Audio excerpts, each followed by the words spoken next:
Assalamualaikum warahmatullahi wabarakatuh. Perkenalkan, saya Rani Suahini, NIM 32 dari Program Studi Agribisnis Angkatan 2019, Fakultas Pertanian Universitas Trunojoyo Madura. Jadi pada video kali ini saya akan membahas sebuah program penyuluhan mengenai komoditas padi untuk daerah Desa Kelean, Dusun Langgulang, Kecamatan Socia, Kabupaten Bangkalan mengenai komoditas padi. Jadi video program ini saya buat untuk memenuhi tugas ujian akhir semester mata kuliah penyuluhan pertanian. Untuk videonya silahkan disimak. Jadi sebelum memasuki materi program penyuluhan pertanian mengenai komoditas padi, saya akan memperkenalkan Desa Kelean atau Dusun Langgulang. Di sini merupakan salah satu desa yang berada di Kecamatan Socah, Kabupaten Bangkalan, Provinsi Jawa Timur. Jadi desa ini memiliki lahan pertanian yang cukup luas, khususnya itu pada komoditas padi. Selain itu, salah satu faktor penunjang atau salah satu faktor pendukung kenapa desa ini memiliki lahan yang luas pada bidang pertaniannya, karena mayoritas masyarakat di sana memiliki profesi atau berprofesi sebagai petani. Nah, jadi salah satu alasan saya mengangkat komoditas padi untuk diberikan sebuah penyuluhan atau program penyuluhan, hal ini dikarenakan ada salah satu permasalahan yang terdapat pada bidang pertanian yang ada di Desa Kelean, yaitu karena terkadang petani itu sulit untuk mendapatkan pupuk dan juga adanya perubahan pupuk yang semakin mahal. Jadi dengan adanya program penyuluhan pertanian mengenai konsep pertanian organik, jadi maka diharapkan bisa menjadi sebuah solusi yang bisa membantu para petani untuk mengolah lahan pertaniannya, khususnya adalah komoditas unggulan, yaitu adalah padi. Konsep ini juga menjelaskan dan juga mengajarkan bahwasanya para petani itu mengajarkan para petani untuk bisa membuat sebuah pupuk organik dari pemanfaatan mikroorganisme, dan mikroorganisme itu bisa kita peroleh dari bahan-bahan sekitar di kehidupan sehari-hari. Jadi di sini ada beberapa rumusan masalah yang saya angkat dari adanya komoditas unggulan yang ada di Desa Kelean, Dusun Langgulang. Yaitu yang pertama, bagaimana sih kondisi pertanian di Desa Kelean, Dusun Langgulang setelah adanya perubahan pupuk, adanya perubahan harga pada pupuk kimia. Dan yang kedua yaitu bagaimana sih ketersediaan pupuk di Dusun Langgulang dan bagaimana cara petani itu agar bisa mengatasi permasalahan pupuk. Oke, setelah itu mengenai tujuan. Jadi di sini tujuannya saya membuat sebuah program penyuluhan ini dengan cara mengangkat permasalahan mengenai komoditas unggulan yaitu padi, itu untuk mengetahui bagaimana sih kondisi pertanian di Desa Kelean setelah masyarakat itu sulit untuk mendapatkan pupuk, dan juga dikarenakan adanya perubahan harga yang menyulitkan para petani untuk mendapatkan pupuk karena pendapatan mereka lebih kecil daripada harga pupuk. Dan yang kedua itu bagaimana mengetahui ketersediaan pupuk di Desa Langgulang, dan yang ketiga itu untuk mengetahui alternatif yang bisa digunakan ketika petani itu sulit untuk mendapatkan pupuk.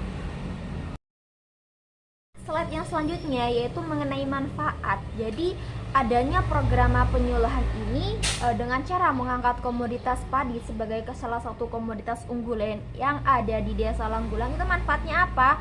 Jadi di sini manfaatnya dengan adanya program penyuluhan ini dengan temanya komoditas unggulan, yaitu membuat alternatif pilihan ketika petani itu kesulitan untuk mendapatkan pupuk. Yang kedua yaitu mampu meningkatkan pendapatan petani. Kenapa bisa begitu? Karena jika petani tersebut bisa lebih bisa untuk memanfaatkan mikroorganisme yang selama ini mereka tidak tahu, jadi mereka bisa membuat sebuah pupuk organik dengan cara yang pertama, mereka bisa menggunakan dalam lahan pertaniannya, dan juga mereka bisa menjualnya melalui kelompok tani. Jadi dari situ mereka akan mendapatkan pendapatan. Nah, yang ketiga itu mengajak petani secara perlahan-lahan untuk menggunakan pupuk organik. Jadi kenapa saya menyebutkan manfaat bisa mengajak petani secara perlahan-lahan untuk menggunakan pupuk organik? Karena sebagian besar petani di sini di desa saya sendiri khususnya, yaitu saya lihat jarang sekali petani yang menggunakan pupuk organik, dan mereka lebih menggunakan pupuk seperti pupuk NPK dan pupuk-pupuk lainnya. dari teman-teman tahu nggak mikroorganisme yang berperan di bidang pertanian? Nah, untuk lebih jelasnya, saya akan menjelaskan pada slide berikut. Nah, jadi di sini apa sih mikroorganisme yang berperan pada bidang pertanian? Sebelum memasuki jenis-jenisnya, saya akan menjelaskan mengenai unsur hara terlebih dahulu, karena tentunya unsur hara itu ada kaitannya dengan mikroorganisme yang ada di bidang pertanian. Jadi di sini unsur hara itu pada dasarnya dibagi menjadi dua, yaitu unsur hara makro dan unsur hara mikro. Jadi makro seperti yang kita ketahui adalah kan secara luas, secara besar, sedangkan untuk mikro adalah skala kecil atau lebih sedikit. Jadi di sini pengertian dari unsur hara makro sendiri yaitu merupakan salah satu unsur hara yang dibutuhkan dalam jumlah yang besar, sedangkan untuk unsur hara mikro itu sendiri merupakan salah satu unsur hara yang dibutuhkan dalam jumlah yang kecil. Nah, di antara unsur-unsur hara makro dan mikro tersebut ada salah satu unsur hara yang berperan dalam merangsang pertumbuhan akar, khususnya itu pada akar ketika petani melakukan pembenihan, ketika akan melakukan proses hulu. Jadi dan juga unsur hara tersebut bisa digunakan sebagai bahan mantau untuk membentukkan sejumlah protein tertentu yang kemudian membantu proses asimilasi serta pernafasan, dan juga bisa mempercepat pembungaan pada padi, pemasakan biji, dan pada tanaman lainnya juga bisa. Dan unsur hara tersebut bisa kita sebut sebagai fosfor. Sebelum saya menyebutkan jenis-jenis mikroorganisme pelarut fosfat, jadi agar petani itu tidak bertanya-tanya kenapa butuh fosfat, jadi di sini berdasarkan jurnal yang saya baca untuk daftar pustakanya saya akan cantumkan di akhir slide. Jadi mengenai penyebaran mikroorganisme pelarut fosfat itu pada dasarnya atau pada umumnya mikroorganisme yang digunakan sebagai pelarut fosfat itu yang secara alami berada di tanah itu dengan kisaran 0,1 hingga 0,5% dari total populasi mikroorganisme itu menurut Kuchey pada tahun 1983. Sedangkan berdasarkan populasi mikroorganisme pelarut fosfat yang berasal dari kelompok bakteri jauh lebih banyak daripada yang berasal dari kelompok fungi atau jamur. Jadi berdasarkan jumlah populasi bakteri pelarut fosfat itu sudah mencapai sebesar 12 juta organisme dari per gram tanah. Sedangkan untuk fungi itu yang berasal dari kelompok fungi pelarut fosfat itu hanya berjumlah sekitar 20.000 sampai dengan 1 juta per gram tanah. Itu menurut Alexander pada tahun 1977. Dan jadi di sini pada dasarnya itu mikroorganisme tersebut hidup terutama di sekitar perakaran tanaman, yaitu pada sekitar permukaan tanah dengan kedalaman 25 cm dari permukaan tanah. Jadi keberadaan mikroorganisme itu tersebut tentunya mempunyai kaitan dengan banyaknya jumlah bahan organik yang secara langsung akan berpengaruh terhadap jumlah dan juga aktivitas hidupnya. Selain itu, akar tanaman juga akan mempengaruhi kehidupan mikroorganisme baik secara fisiologis. Jadi mikroorganisme tersebut akan mempengaruhi kehidupan yang berada di dekat daerah atau pada dasarnya itu mikroorganisme yang berada di dekat dengan daerah perakaran akan lebih aktif daripada mikroorganisme yang hidupnya itu jauh dari perakaran.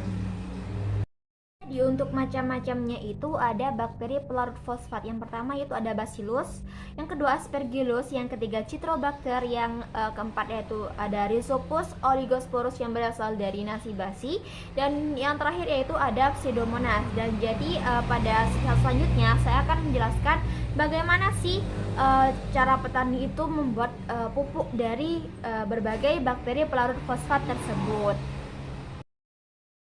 Jadi untuk membuat pupuk cair yang berasal dari nasi basi atau yang bernama Rhizopus oligosporus itu gampang. Nah, di slide tersebut saya sudah membuat jamur atau mikroorganisme yang berasal dari nasi basi.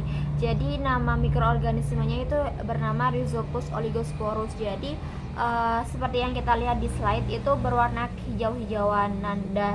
Nah, itu berasal dari nasi basi yang sudah diberi atau dilembabkan dengan air. Nah, untuk cara pembuatannya itu sangat gampang. Jadi ketika para ibu-ibu atau bapak-bapak yang mempunyai air cucian beras itu jangan dibuang. Jadi pada dasarnya air cucian beras itu kita gunakan sebagai campuran dengan gula merah, dan kita ambil mikroorganisme atau jamur yang ada di nasi basi tersebut, kita aduk dan kita endapkan selama beberapa hari. Nah, itu sudah bisa diaplikasikan pada lahan pertanian. Selanjutnya ada mikroorganisme Pseudomonas dan juga Bacillus. Jadi bakteri ini bisa kita dapatkan itu dari plant growth promoting rhizobacteria, yang dimana plant growth promoting rhizobacteria itu merupakan salah satu perangsang pertumbuhan yang digunakan sebagai salah satu bahan baku utama yang berasal dari akar bambu. Jadi ada bahan-bahannya itu, ada akar bambu yang sudah direndam dalam kurun waktu 2 hari, dan air perendaman akarnya itu harus kita masak terlebih dahulu. Ada tauge, ada dedak, gula pasir, penyedap rasa, terasi, dan juga kapur sirih. Dan untuk dedak dan gula pasir itu boleh opsional, dan setelah diaduk menjadi satu maka direndam selama beberapa hari, dan pupuk cair organik tersebut sudah bisa diaplikasikan pada lahan pertanian para petani. Selanjutnya di sini ada mikroorganisme Aspergillus. Jadi bakteri ini biasanya bisa kita dapatkan dari roti yang sudah berjamur. Jadi para bapak-bapak, para ibu-ibu, dan juga petani-petani lainnya, jika melihat salah satu roti yang ada jamurnya, jangan dibuang. Itu bisa kita manfaatkan sebagai salah satu pupuk organik. Jadi caranya itu ambil bagian roti yang sudah terkena jamur, rendam dan berikan gula jawa, dan perendamannya itu dilakukan selama beberapa hari. Dan for information, jadi pupuk cair itu bisa disemprotkan pada lahan pertanian sebelum masa tanam. Jadi pada saat pembenihan juga bisa begitu.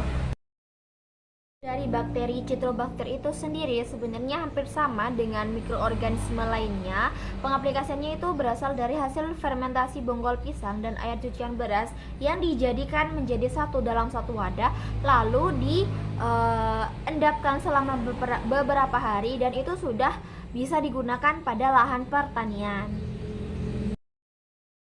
Nah, jadi mungkin itu saja yang bisa saya sampaikan mengenai materi program penyuluhan pertanian, mata kuliah penyuluhan pertanian mengenai program penyuluhan komoditas unggulan yang ada di Desa Kialian di Semanggulang. Cukup sekian.